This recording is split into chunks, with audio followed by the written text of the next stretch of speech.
তো দেখে ফেললাম মার্ভেলের নতুন মুভি থান্ডারবোল্টস, যেটা পয়লা মে রিলিজ হয়েছিল। তো এই মুভিটা দেখে সত্য কথা বললে আমার পুরো মাথার উপর দেখে আছে, আর মার্ভেলের ওপর থেকে তো ভরসাটাই উঠে গেছে মুভির উপরে। এখন পরবর্তী মুভি যদি ডক্টর ডুম এটাও যদি ভালো না হয় তাহলে তো মার্ভেল মুভি দেখার ইচ্ছাটাই উঠে যাবে। তো চলো এই মুভিটা নিয়ে কথা বলি। তো এই মুভিতে দেখানো হয়েছে কিভাবে একটা থান্ডারবোল্টস টিম তৈরি হয়। তো এই মুভিতে প্রথমেই লায়না নামের একটা মেয়ের ক্যারেক্টার দিয়ে মুভিটা শুরু হয়, বিশেষ করে তাকে ইম্পর্টেন্ট ভাবে দেখানো হয়েছে এই মুভিতে। তো এই মুভি নিয়ে আমি বেশি একটা আশা করিনি, তাও যতটুকু আশা করেছিলাম তা পূরণ করতে পেরেছে। এই মুভিতে দেখানো হয়েছে বিভিন্ন এক্সপেরিমেন্ট করেছে, কারণ অ্যাভারজেন্সরা এখন নেই বললেই চলে। তো দেশকে কে রক্ষা করবে এভাবেই একটা ডক্টর প্রাইভেটলি এক্সপেরিমেন্ট চালায় লোকদের ওপর। তো এখান থেকেই অনেক লোক মারা যায়। তো এখানেই থান্ডারবোল্টস যারা টিম ছিল, বলতে গেলে টিম হয়নি তখনও, তো তাদের আলাদা আলাদা ভাবে কাজ করা, তো বিভিন্ন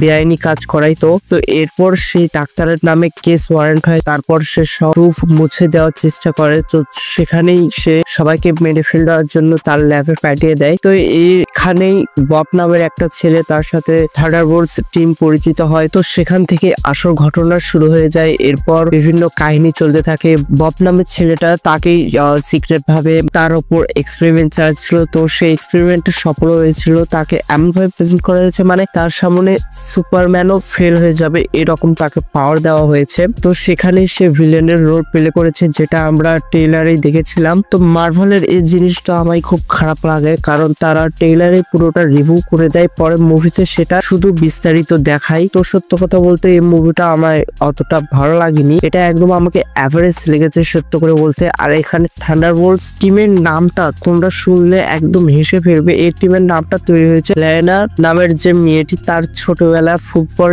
টিমের নাম ছিল থান্ডারবোল্টস। তো সেখান থেকেই দলের নাম হয়ে গেছে থান্ডারবোল্টস। আর এখানে লায়নার বাবাই এই দলটির নাম দিয়েছিল, যে নাতাশারও বাবা আমরা ব্ল্যাক ওয়ান্ডার নামের মুভিতে দেখেছিলাম তাকে। তোমরা অবশ্যই যদি ওই মুভিটা দেখে থাকো তাহলে তোমরা চিনতে পারবা। তো এই মুভির কাহিনীটা নিয়ে আমি বেশ কথা বলবো না, তোমরা যদি এই মুভির কাহিনীটা জানতে চাও তাহলে তোমরা ডিরেক্ট গিয়ে ট্রেলারটাই দেখতে পারো, কারণ ট্রেলারে পুরো কাহিনী দেখিয়ে দিয়েছে। আর এই মুভির ফার্স্ট হাফে অতটা অ্যাকশন ছিল না, কিন্তু সেকেন্ড হাফে বেশ ভালোই পরিমাণ অ্যাকশন ছিল। আর লাস্টের 5 মিনিটে কয়েকটা সিন দেখাইছে যা ইঙ্গিত দিচ্ছে যে পরবর্তী আরো মুভি আসবে। এটা কোনোভাবে অ্যাভারজেন্সির সাথেও যুক্ত হতে পারে আমার যতদূর ধারণা। আর যদি তোমরা এমসিইউ কে ফলো করে থাকো তাহলে তোমরা অবশ্যই জানো এমসিইউ কিন্তু 2019 সালের পর থেকে অতটা ভালো মুভি আমাদের উপহার দিতে পারেনি। বছরের প্রথমেই ব্রিটেন আমেরিকা নামে যে মুভিটা ড্রপ করেছিল সেটা কিন্তু সেরকম চলেনি বলতে গেলে হয়। ওই মুভিতেও দেখানো হয়েছে বিভিন্ন এক্সপেরিমেন্টের জিনিস, তো এখানে